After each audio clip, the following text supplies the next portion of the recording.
জান, আমাকে একটু জড়িয়ে ধরো না। কেন আপু? তোমাকে জড়িয়ে ধরতে হবে কেন?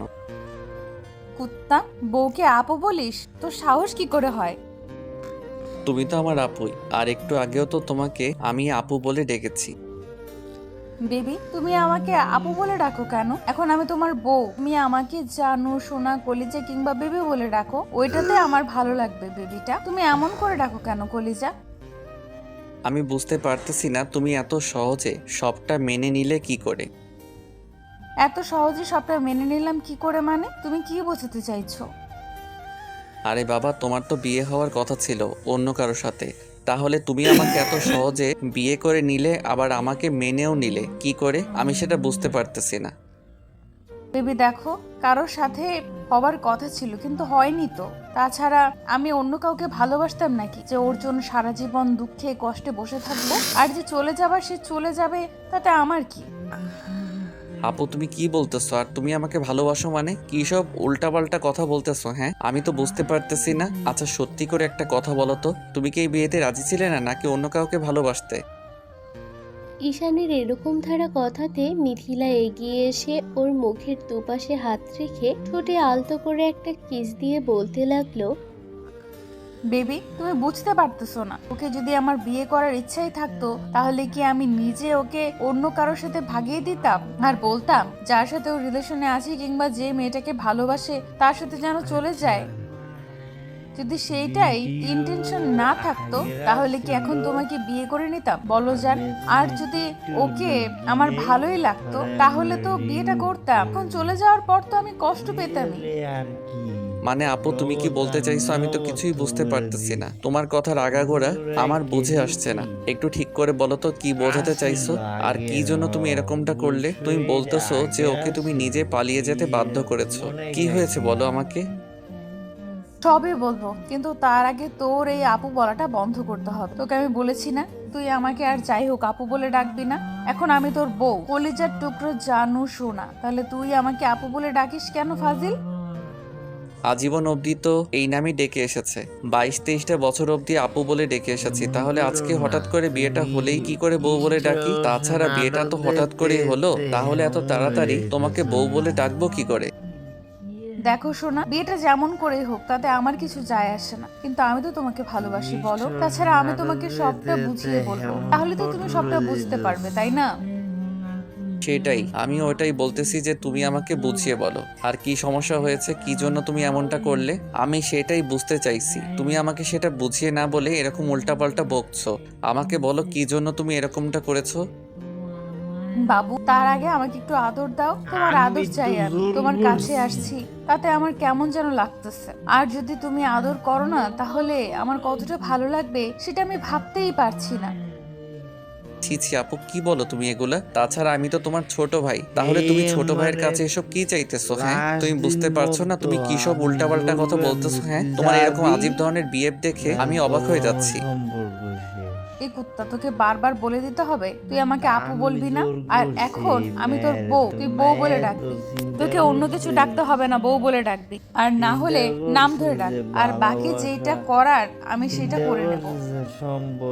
তোকে আর কিচ্ছু করতে হবে না, তোকে অনেক বুঝিয়েছি কিন্তু তুই কিছুই বুঝতে পারছিস না। তোকে বোঝাতে গেলেও তো আমি পাগল হয়ে যাব, তাই এরকম একটা কাজ করলাম। আমিও সেটাই বলতেছি যে কি এমন কাজ করলে যার জন্য তুমি এমন করে কথা বলতেছো। তাছাড়া আমাকে একটু বুঝিয়ে বলতো যে তুমি কি এমন করলে যার জন্য তোমার বিয়েটা পর্যন্ত ভেঙে গেল। আর তুমি আমার সাথে এরকম করে কথা বলতেছো, তাতে মনে হচ্ছে যে তোমার ওই বিয়েতে কোনো মতই ছিল না। মত ছিল না রে, কারণ আমি ওই ছেলেটাকে পছন্দ করতাম না। ওর সাথে বিয়ে হবার কথা যখন থেকে চলতেছিল আমি বাসায় বারবার বারণ করতেছিলাম যে ওই ছেলেটাকে আমার ভালো লাগে না, কিন্তু আব্বু আম্মু কোনো কথা শুনছিল না। আমি তোর কথা বলেছিলাম কিন্তু ওরা আমার কোনো কথাই শুনেনি। তুমি আমার কথা বলেছো মানে আমার কথা বলতে যাবে কেন? তাছাড়া আমি তোমাকে বিয়ে করতে যাব কেন? তুমি কি পাগল হয়ে গেছো যে আমার কথা বলবে? আমি তো ভাবতেই পারতেছি না যে তুমি বাসায় আমার কথা বলেছো। তাহলে চাচ্চু আর বড় আম্মু কোনো কিছু বললো না কেন বলো তো? বলবে কি করে? আমি তো বারণ করেছিলাম যেন তোর উপর কোনো শাউট না করে, কারণ আমি একতরফা ভাবে তোকে ভালোবাসি, তুই আমাকে ভালোবাসিস। ওই জন্যই ওরা তোকে কিছু বলেনি। আর তোকে তো ওরা ছেলের মতোই দেখে, তাহলে তোকে কি বলবে? আর কি বা বলতো? তার উপরে ছেলেপক্ষ আগে থেকেই বলে দিয়েছিল যে আমাকে নাকি ওদের পছন্দ, কিন্তু ছেলের মতি গতি আমার মোটেও ভালো লাগেনি। তখন আমি একান্তে ছেলের সাথে গিয়ে কথা বলি, আর ছেলেটা বলেছিল ওর নাকি আমাকে অনেক বেশি পছন্দ, কিন্তু তার আগে আমি খোঁজ পেয়ে গিয়েছিলাম অন্য একটা মেয়ের সাথে ওর রিলেশনে আছে, আর এখন পরিবারের চাপে তাকে বিয়ে করতে চাইছে না। তখন আমি ওই মেয়েটাকে ওর সামনে এনে দাঁড় করাতে এই ছেলেটা আর কোনো কথা বলতে পারছিল না। তখন আমি ওকে বলে দিয়েছিলাম ও যদি ওই মেয়েটাকে বিয়ে করে নেয় তাহলে ওদের সব কিছুর দায়ভার আমি নিব, আর ওদের পরিবারকে মানানোর দায়িত্ব আমার। তখন মেয়েটা কান্নাকাটি করতে এই ছেলেটা উপায় না পেয়ে হ্যাঁ বলে দেয়। তখন আর আমার লাইনটা ক্লিয়ার হয়ে যায়। আর প্ল্যান মাফিক আমি ওকে বলে দিয়েছিলাম যে বিয়ের দিন সকালে যেন পালিয়ে যায়, আর বরযাত্রী আসার আগে যেন এই কাজটা হয়, তাতে আর কোনো অপশন থাকবে না। তখন আমি আব্বু আম্মুর কাছে কান্না করে তোর কথা বললে ওরা তোকে ঠিকই মেনে নেবে, আর সেটাই হয়েছে। ও তার মানে তুমি প্ল্যান করে এরকম একটা কাজ করেছো, তাই তো? তোমাকে কে বলেছিল এরকম একটা বাজে কাজ করতে? তুমি কেন এরকমটা করলে? এখন তো চাচ্চু আর বড় আম্মু আমাকে অনেক ভুল বুঝবে। তাছাড়া তোমাকে কে বলেছিল এসব আজে বাজে কাজ করতে? তুমি ওদের বলেছিলে, ওরা তাতেই মেনে নিত। মেনে যদি নিত তাহলে আমি অনেক আগেই আব্বু আমাকে বোঝাতে পারতাম, কিন্তু বোঝাতে পারিনি। তাহলে কেন এরকমটা করেছি তুই বুঝতে পারছিস না? আমি তোকে ভালোবাসি, অন্য কাউকে না। আমার অন্য কাউকে চাই না, তাই আমি এরকম একটা কাজ করতে বাধ্য হয়েছি। এখন তুই আমাকে বল, তুই আমাকে ভালোবাসবি কিনা আর আদর করবি কিনা? কিন্তু আপু, এই কুত্তা, তোকে বারণ করেছি না আর একবার আপু বলবি না? পরেও তুই বারবার আপু বলে ডাকতেছিস। আমি তোর কোন জন্মের আপু রে? হ্যাঁ, আজকে একটু আগে কবুল বলে দুজনে বিয়ে করেছি, তুই আমাকে আপু বলছিস? আর এরপর আপু বললে দেখিস কে এমন আদর করবো না যে জীবনে আর আপু নামটা মুখে আনবি না। কিন্তু তুমি এরকম করছো কেন? আমি তো আগে থেকে তোমাকে আপু ডাকি, তাহলে তুমি বুঝতে পারো না যে এখন আমার বউ ডাকতে সময় লাগবে? আর তুমি কিনা আমাকে জোর জবরদস্তি করতেছো। তুমি একটু বুঝতে পারো না যে এসব করলে আমার খারাপ লাগবে? তার উপর তুমি কেমন করে যেন আমার দিকে তাকিয়ে আছো, আর আমার পাঞ্জাবির কলারটা এমন করে ধরে আছো কেন? আমার তো ভয় লাগতেছে। প্লিজ আমাকে ছেড়ে দাও, ছেড়ে দাও। আমি কিছু করতে পারবো না, প্লিজ আমাকে ছেড়ে দাও। তোকে কিছু করতে হবে না কুত্তা, আমি করে নিব। কারণ তুই যে একটা ভিতর দিক, তোকে যদি ভালোবাসার কথাগুলো বলতাম তুই তাহলে ভয়ে মরেই যেতি। আর আমি খুব ভালো করেই জানি যে তুই এগুলো বলতে পারতি না। তোকে বলার আগেই আব্বু আম্মু অন্য জায়গায় বিয়ে ঠিক করে ফেলতো, তাই বলবোই বা কি করে? অন্য জায়গায় বিয়ে করে নিলেই তো ভালো থাকতে পারতে। আমি তো একটা বেকার ছেলে, আর তাছাড়া তোমার থেকে জুনিয়র। তাহলে তুমি কেন এরকম করে আমাকে বিয়ে করলে? তোমাকে কে বলেছিল আমাকে বিয়ে করতে? হ্যাঁ, এখন তো তুমি আমার উপর পুরো হুকুম চালাতে শুরু করে দিবে। ভাই বোন ছিলাম, তাতেই আমাকে পুরো জ্বালিয়ে শেষ করে দিয়েছো, আর এখন তো আমার বউ হয়েছো, তাহলে আমার কি অবস্থা করবে আমি তো সেটাই ভাবতে পারছি না। ঈশানের মুখে বউ কথাটা শুনে মিথিলার চোখে পানি টলমল করতে লাগলো।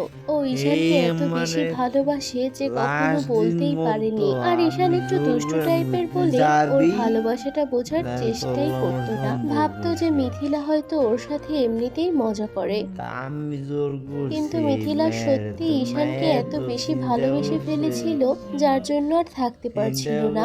একটা সময় ওকে বলতে চাইছিল, কিন্তু তার আগেই মিথিলার আব্বু আম্মু অন্য জায়গায় ওর বিয়ে ঠিক করে দেয়। আর ছেলের পক্ষ যেদিন আসে সেই দিনই ওরা মিথিলাকে পছন্দ করে ফেলে। তারপর ওর সাথে বিয়ের কথা বললে তখন মিথিলা বারণ করে দিয়েছিল, কিন্তু মিথিলার আব্বু আম্মু শুনছিল না। তখন কারণ জানতে চাইলে মিথিলা বলে দেয় ও ঈশানকে পছন্দ করে, ভালোবাসে। আর তারপরেই এরকম একটা ঘটনা ঘটলো। তো ঈশান খেয়াল করলো মিথিলা আপুর চোখে পানি টলমল করছে। তখন মিথিলার চোখের পানিগুলো আলতো করে মুছে দিয়ে বলতে লাগলো, প্লিজ আপু, তুমি কান্না করো না। তুমি জানো না তোমার কান্নাটা আমি সেই ছোটবেলা থেকে সহ্য করতে পারি না। আমি অন্য কারো কান্না সহ্য করতে পারলেও আম্মু আর তোমার কান্নাটা কখনো সহ্য করতে পারি না। তুমি প্লিজ এরকম করে কান্না করো না। আমি তো বলতেছি আমি হুটহাট করে এরকমটা বলে ফেলেছি। আর দেখো কখনো আপু বলে ডাকবো না। আমি আপু বলেছি বলেই তো তুমি এরকম করে রাগ করে আছো। আচ্ছা ঠিক আছে, এখন থেকে ট্রাই করব। কিন্তু কি করব বলো তো? তোমার সাথে তো আগে কখনো এরকম করে কথা বলিনি, তাহলে আমার একটু সময় লাগবে তাই না বলো? ঈশানের এরকম দ্বারা কথা শুনে মিথিলা হুটহাট করে ওকে জাপটে জড়িয়ে ধরলো আর কেমন ফুপিয়ে কান্না করে উঠল। ঈশান কি করবে বুঝে উঠতে পারছে না। ও চুপচাপ করে দাঁড়িয়ে আছে। মিথিলা ওকে খুব শক্ত করে জড়িয়ে ধরে রেখেছে, তাই ঈশান ওকে দুই হাতে শক্ত করে জড়িয়ে ধরলো। মিথিলা ফুপিয়ে উঠছে। ঈশান ওর মাথায় হাত বোলাতেই মিথিলা বলতে লাগলো, তুই কি আমাকে একটুও বোঝার চেষ্টা করবি না? তুই বুঝতে পারছিস না আমার কতটা কষ্ট হয়? তুই আমাকে এমন করে ইগনোর করলে আর তুই আমাকে একটু বুকের সাথে জড়িয়ে নিতে পারিস না? আমি কি এতটাই বাজে যার জন্য তুই আমাকে একটুও ভালোবাসতে পারিস না? তুই আমাকে জড়িয়ে ধরেছিস, আমি অনেক শান্তি পাচ্ছি। তোর বুকে আমার এমন করে জড়িয়ে ধরে রাখবি, দেখিস আমি সব কিছু ভুলে যাব। কোথায় কি হয়েছে, আমাকে ভালোবাসিস না তাতেও আমার কোনো কিছু আসে যায় না, কিন্তু একসাথে থাকতে থাকতে একটা সময় আমাদের মাঝে ভালোবাসা হয়ে যাবে। তাই প্লিজ আমাকে জড়িয়ে ধরে থাক। মিথিলার কথাটা ঈশান ছোটবেলা থেকেই ফেলতে পারে না, তাই এই আজকেও আর ফেলতে পারলো না। ওকে বুকের সাথে খুব যত্ন করে জড়িয়ে ধরে রাখলো। মিথিলার মুখে হাসি ফুটে উঠলো। ও সাথে সাথে আরো জোরে জোরে কান্না করতে লাগলো। তখন ঈশান বলতে লাগলো, আপু আবার কি হলো? প্লিজ তুমি কান্না করো না। তুমি জানো না তোমার কান্নাটা আমি সহ্য করতে পারি না, তারপর তুমি এমন করে কান্নাকাটি করো। তোমাকে আর কত বলে বোঝাতে হবে যে তুমি এরকম কান্না করলে আমি সেটা সহ্য করতে পারি না? প্লিজ। যতক্ষণ অবধি তুই আমাকে বউ বলে না ডাকবি আর আপু বলা বন্ধ না করবি, ততক্ষণ অবধি আমার এই কান্নাটা থামবে না। সুন্দর করে তো বউ বলেও একটাবার ডাকতে পারিস, এটাও ডাকিস না। ঠিক আছে বউ, বউ আমার কলেজার টুকরা বউ, তুমি এখন থেকে আমার অনেক কিউট একটা বউ। প্লিজ কান্না করো না। তুমি জানো তোমার কান্নাটা আমি সহ্য করতে পারি না। ছোটবেলা থেকে তোমার কিছু হলে আমি সেটা মেনে নিতে পারি না। আর যাই হোক, কিন্তু তুমি যদি কষ্টে থাকো কিংবা তুমি যদি মন খারাপ করে থাকো তাহলে আমি সেটা মেনে নিতে পারি না। তুমি তো সেটা খুব ভালো করেই জানো। তাহলে তুই কেন বুঝতে পারলি না যে আমি তোকে ভালোবাসি, তোকে কতটা ভালোবাসি আর আমি সেটা বোঝাতেই পারলাম না? তার উপরে তুই এতটা কাছে থেকেও কেন বুঝতে পারলি না? তোকে এইটুকু কি বুঝিয়ে দিতে হবে? তুই কি এতটা বাচ্চা, সামান্য 1.5 বছরের ডিফারেন্স আমাদের, তাহলে তুই কি একটু বুঝতে পারলি না আমার এতটা কাছে থেকে যে আমি তোকে কতটা ভালোবাসি? কি করব বলো? আমি তো অনেক দুষ্ট, আর তাছাড়া কখনো কেউ আমাকে প্রপোজ করেনি। আর ভালোবাসা তো দূরে থাক। আর তুমি আজকে বিয়ের পর হুটহাট করে বলতেছো তুমি নাকি আমাকে ভালোবাসো, তাহলে আমি কি করে সেটা বিশ্বাস করব বলো? আমার তো মনে হচ্ছিল যে আমার লাইফে আসার মতো কেউ নেই, আমাকে ভালোবাসার মতো কেউ নেই। আমি ভেবে নিয়েছিলাম যে কেউ কখনো আমাকে ভালোবাসবে না, কিন্তু আজকে বিয়ের পর তুমি আমাকে এমন করে জড়িয়ে ধরে বলতেছো যে তুমি আমাকে অনেক আগে থেকে ভালোবাসো। আমার বিশ্বাস হচ্ছিল না। এখন বিশ্বাস হলো তো আমি তোকে কতটা ভালোবাসি আর কতটা কাছে পেতে চাই? প্লিজ আমাকে দূরে সরিয়ে দিস না। তুই আমাকে এমন করে সব সময় বুকে জড়িয়ে ধরে রাখবি, আমি নিজে তোকে আদর করে দিব, দেখিস তোরে ভালো লাগবে। আর তুই আমাকে ওই সুখটুকু দিবি যেটুকু আমি তোর কাছ থেকে চাই। তোকে কিছু করতে হবে না, আমি শুধু তোকে ভালোবাসবো। মিথিলার এরকম দ্বারা কথাতে ঈশান ওকে ছাড়িয়ে নিল। তারপর মুখের দুপাশে দুহাত দিয়ে ওর চোখের পানিগুলো মুছে দিতেই মিথিলা হুটহাট ঈশান ঠোঁট জোড়া নিজের দখলে নিয়ে কিস করতে আরম্ভ করলো।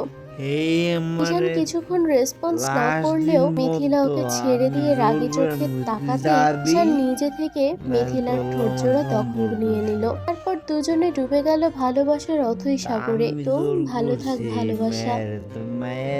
আমাদের দেয়া গল্পটি যদি আপনাদের ভালো লেগে থাকে তাহলে একটি লাইক করুন। আরো নতুন নতুন গল্প পেতে চ্যানেলটি সাবস্ক্রাইব করে বন্ধু হয়ে আমাদের পাশে থাকুন। ধন্যবাদ সবাইকে।